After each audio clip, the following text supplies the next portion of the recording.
Good morning all. Last class में हम लोग डिस्कस कर रहे थे को करिकुलर एक्टिविटी या को एजुकेशनल एक्टिविटी के बारे में, और उसके भीतर हम लोगों ने उसके मीनिंग को देख लिया था, साथ ही साथ उसके डिफिनीसन को देखा था और ऑब्जेक्टिव को देखा था। आज के इस क्लास में हम लोग स्टार्ट करेंगे कि नीड्स एंड इम्पोर्टेंस ऑफ को करिकुलर एक्टिविटी, यानी कि पाठ्य सहगामी क्रियाओं की आवश्यकता एवं महत्व क्या क्या है। तो सबसे पहले हम लोग डिस्कस करेंगे पाठ्य सहगामी क्रियाओं के महत्व को। निम्न प्रकार से हम लोग समझ सकते हैं टॉपिक वाइज। तो पहला जो है पाठ्य सहगामी क्रिया का महत्व या आवश्यकता, वो है अनुशासन के विकास में सहायक, यानी कि help to discipline development. Second, सांस्कृतिक विकास में सहायक, help to cultural development. Third, शारीरिक विकास, फिजिकल डेवलपमेंट। विद्यार्थियों के रुचि का विकास, to develop interest of students. मनोरंजन पूरक महत्व, रिक्रिएशन वैल्यू। नैतिक प्रशिक्षण, मोरल ट्रेनिंग। सामाजिक गुणों के विकास में सहायक, हेल्प टू सोशल डेवलपमेंट। नागरिक प्रशिक्षण, सिटीजन ट्रेनिंग। मनोवैज्ञानिक विकास में सहायक, हेल्प टू साइकोलॉजिकल डेवलपमेंट। अवकाश के समय का सदुपयोग, जो कि विद्यार्थियों के लिए एक बहुत ही महत्वपूर्ण बिंदु है कि जब विद्यालय से अवकाश मिलता है तो उस मिले हुए अवकाश का जो भी समय है आप उसको किस प्रकार से उपयोग में ला रहे हैं। अब इसको हम लोग बारी बारी से पॉइंट वाइज डिस्कस करेंगे। तो पहला आवश्यकता और महत्व है अनुशासन के विकास में सहायक। तो विद्यालय में विद्यार्थियों के पाठ्य सहगामी क्रियाओं के माध्यम से अनुशासनहीनता को समाप्त किया जा सकता है। जब विद्यार्थी इन रचनात्मक क्रियाओं में भाग लेता है तो सारी ऊर्जा तथा समय इन क्रियाओं में लगा देता है, जिससे उसे विध्वंसात्मक तथा अनुशासनहीन क्रियाओं के लिए समय ही नहीं मिलता।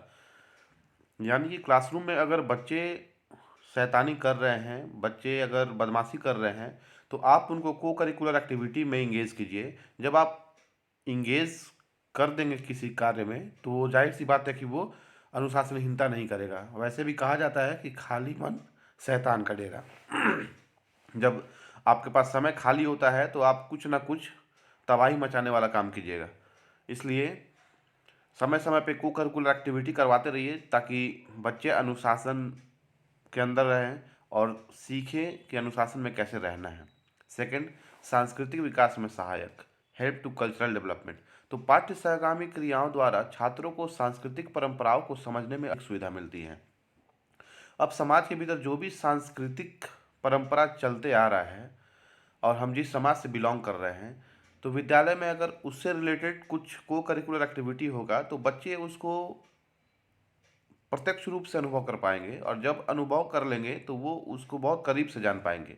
जैसे नाटक, लोक नृत्य, लोकगीत, कविता, धार्मिक एवं सामाजिक उत्सवों द्वारा, मेले तथा प्रदर्शनी द्वारा संस्कृति को समझने में सहायता मिलती है। जैसे हम किस समाज से आ रहे हैं, हमारे समाज में कौन सा लोकगीत चलता है, हमारे समाज में कौन सा लोक नृत्य चलता है, तो ये सब चीज़ अगर को करिकुलर एक्टिविटी के अंतर्गत होगा तो बच्चे उसको बहुत अच्छे तरीके से समझ पाएंगे। थर्ड, शारीरिक डेवलपमेंट, फिजिकल डेवलपमेंट। पाठ्य सहगामी क्रियाएं बालक के शारीरिक विकास में सहायक है, जैसे खेलकूद, तैराकी, एनसीसी, ड्रिल, परेड, ध्यान, योग, पीटी आदि स्वस्थ शरीर विकास के लिए अत्यंत महत्वपूर्ण है। को करिकुलर एक्टिविटी में जो खेल कूद का जगह होता है वो सबसे अधिक होता है। अधिक इसलिए क्योंकि सिर्फ बच्चों को किताबी ज्ञान नहीं लेना है, उनको शारीरिक रूप से फिट रहना है। अगर वो फिट रह पाएंगे तभी अपना भविष्य उज्जवल कर सकेंगे। नेक्स्ट, विद्यार्थियों की रुचि का विकास, डेवलप इंटरेस्ट ऑफ स्टूडेंट। रुचि यानी कि इंटरेस्ट, रुचि सीखने की प्रक्रिया का आधार है। अगर हमको रुचि है कि हमको बाइक चलाना है, अगर इंटरेस्ट मेरे अंदर आएगा तभी हम उसको जल्दी से सीख पाएंगे। अब एक ऐसा बच्चा जिसको इंटरेस्ट नहीं है बाइक चलाने में और हम उसको ज़बरदस्ती बाइक पे लेकर बैठा रहे हैं, क्या वो सीख पाएगा? नहीं सीख पाएगा। पाठ्य सहगामी क्रियाएं बालकों में विशेष रुचियों को उत्पन्न करने में सहायक सिद्ध होती हैं। ये रुचियां बालक के भावी जीवन को सफल एवं समृद्ध बनाती हैं।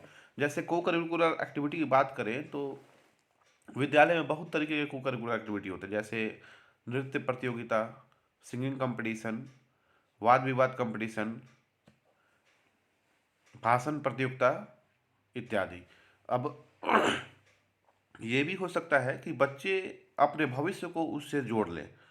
भविष्य जोड़ने का तात्पर्य है कि कोई बच्चा है जो गाना गाने का शौकीन है, तो हो सकता है कि भविष्य वो अपना फ्यूचर उसी क्षेत्र में लगा दे और एक अच्छा सिंगर बन जाए। तो को करिकुलर एक्टिविटी कहीं ना कहीं बच्चों के भावी जीवन से जुड़ा हुआ होता है। मनोरंजन पूरक महत्व। अधिकांश पाठ्य सहगामी क्रियाएं मनोरंजनात्मक होती है क्योंकि ये बालक के अंदर ताजगी तथा स्फूर्ति भर देती है तथा उसे आनंद प्रदान करती है। ये क्रियाएं क्लासरूम में घुटनपूर्ण तथा थकान के वातावरण को दूर कर उसे ऊर्जा में भर देती है। इससे बालक के व्यक्तित्व का सर्वांगीण विकास होता है।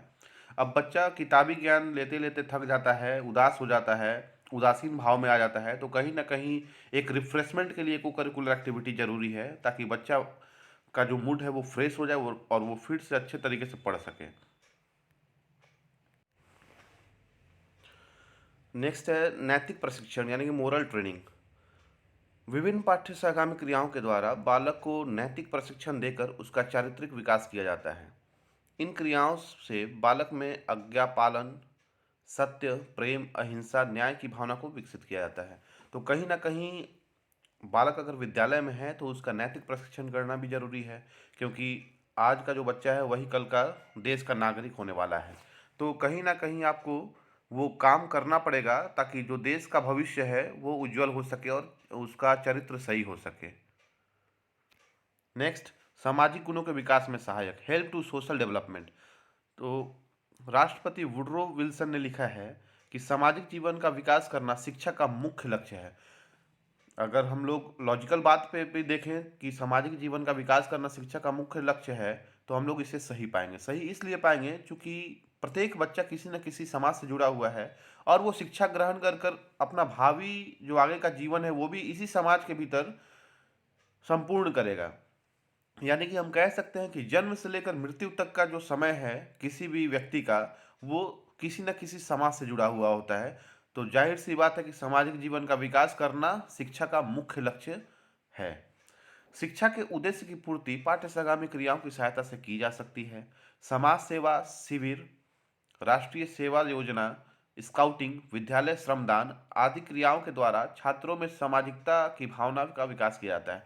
जैसे हम लोग जब स्कूल में थे तो एक हेल्पेज इंडिया करके आता था, उसमें हम लोग वृद्ध लोगों के लिए चंदा इकट्ठा किया करते थे। तो वो क्या है, वो एक सामाजिक प्रक्रिया है, समाज से जुड़ने का एक तरीका है कि आप समाज के लिए क्या कर पा रहे हैं। इसमें बालक सामाजिक आचार विचारों को सीखता है, सामाजिक व्यवहारों का ज्ञान प्राप्त करता है तथा सामाजिक बुराइयों एवं कुरीतियों से अवगत होकर उसके प्रति स्वस्थ दृष्टिकोण विकसित करता है। पाठ्य सहगामी क्रियाओं की सहायता से बालक नेतृत्व, पहल शक्ति, स्पष्ट चिंतन, शुद्ध निर्णय आदि गुणों का प्रयोग करना स्वतः सीख जाता है। बच्चे को कब क्या करना है, कहाँ लीडरशिप का काम करना है, कहाँ किसी बिंदु पे सोचना है या कहाँ डिसीजन लेना है, ये सब वो स्वतः सीख जाता है। नेक्स्ट है नागरिक प्रशिक्षण, सिटीजन ट्रेनिंग। हमारा देश एक लोकतांत्रिक देश है। इसके विकास के लिए यह आवश्यक है कि बालक में जनतंत्रीय भावना का विकास हो, जो एक अच्छा नागरिक बनने के लिए आवश्यक है। पाठ्यसागामी क्रियाएं बालकों को वास्तविक स्थितियों का सामना करने, समुदाय की सेवा करने एवं स्वतंत्रतापूर्वक निर्णय लेने में सहायता करती है। इनके द्वारा बालक में उत्तरदायित्व की भावना का विकास होता है, उनमें सहयोग, सहानुभूति, मित्रता आदि गुण विकसित होते हैं। तो जो बच्चा आज विद्यालय में पढ़ रहा है कल इस देश का नागरिक है, और एक नागरिक का जो कर्तव्य है, जो उत्तरदायित्व है, वो पूरा करने के लिए जाहिर सी बात है कि उसको ट्रेंड होना पड़ेगा। और ट्रेंड वो कब होगा, और जब बड़ा हो जाएगा तब। उसको ट्रेंड बचपन से करना पड़ेगा कि आप इस देश के नागरिक हैं। उसको इस चीज़ के लिए बार बार समझाया जाएगा, उसके हर गलती पे रोका जाएगा उसको, ताकि वो एक अच्छा नागरिक बनकर निकल सके। नेक्स्ट, मनोवैज्ञानिक विकास में सहायक, हेल्प टू साइकोलॉजिकल डेवलपमेंट। पाठ्यसागामी क्रियाएं बालक को मनोवैज्ञानिक आवश्यकताओं की पूर्ति करती है। इनके द्वारा बालक को अपनी अंत प्रेरणाओं की अभिव्यक्ति का समय मिल जाता है। यानी कि बच्चा अपना अंतरात्मा को भी देखता है कि हमको किस चीज़ में इंटरेस्ट है, हम आगे क्या कर सकते हैं। उनकी मूलभूत प्रवृत्तियों का विकास होता है, वे आवेगों के प्रशिक्षण में महत्वपूर्ण भूमिका निभाती है। इन क्रियाओं द्वारा स्वस्थ मानसिक संतुलन बना रहता है। इसमें बालक की रुचि तथा आंतरिक शक्ति का विकास होता है। लास्ट, अवकाश के समय का सदुपयोग, proper use to leisure time. आज के युग अवकाश के समय को व्यर्थ बिताने के बजाय उसका सदुपयोग करना अत्यंत आवश्यक है। इन पाठ्यसागामी क्रियाओं द्वारा बालक रुचि के अनुसार इनका चुनाव कर अवकाश के समय का सदुपयोग करते हैं। उनकी रुचियों में कलात्मकता आ जाती है। जैसे बालक साहित्य पढ़कर निबंध प्रतियोगिता आदि में भाग लेकर अध्ययन की ओर अग्रसर होता है। तो कहीं ना कहीं जो भी आपको लीजर टाइम मिल रहा है, जो भी आपको अवकाश का समय मिल रहा है, उसका अगर उपयोग आप अभ्यास में करते हैं तो वो अभ्यास आपको बहुत आगे लेके जाएगा। बिना अभ्यास से कुछ नहीं होता है। तो कहीं ना कहीं आप सब अवकाश का सदुपयोग करें। जैसे कोविड-19 के दौरान आज जो कॉलेज बंद है, स्कूल बंद है, सब कुछ बंद है, शिक्षा का जो लेवल है वो भी कहीं ना कहीं ऑनलाइन होने से सारे लोगों तक नहीं पहुंच पा रहा है। तो हम कोशिश करेंगे कि जो भी टाइम हमको मिल रहा है वो कुछ ना कुछ उसका अच्छा सा हिस्सा पढ़ाई में दें, ताकि अपने फ्यूचर को सिक्योर कर पाएँ। नेक्स्ट है टॉपिक, पाठ्यसागामी क्रियाओं के आयोजन के सिद्धांत। इसको हम लोग नेक्स्ट क्लास में देखेंगे कि प्रिंसिपल ऑफ को करिकुलर एक्टिविटी किन किन सिद्धांतों को लेकर को करिकुलर एक्टिविटी का चुनाव होता है। अब यहाँ तक अगर किसी को कोई भी कन्फ्यूज़न होगा तो वो कमेंट बॉक्स में लिख देगा कि सर हमें ये पॉइंट समझ में नहीं आ रहा है, इसको फिर से डील कर दीजिए। तो नेक्स्ट क्लास में पहले कोशिश करेंगे कि उसको डील कर ले, उसके बाद हम क्लास आगे लेके जाएंगे। Okay, thank you.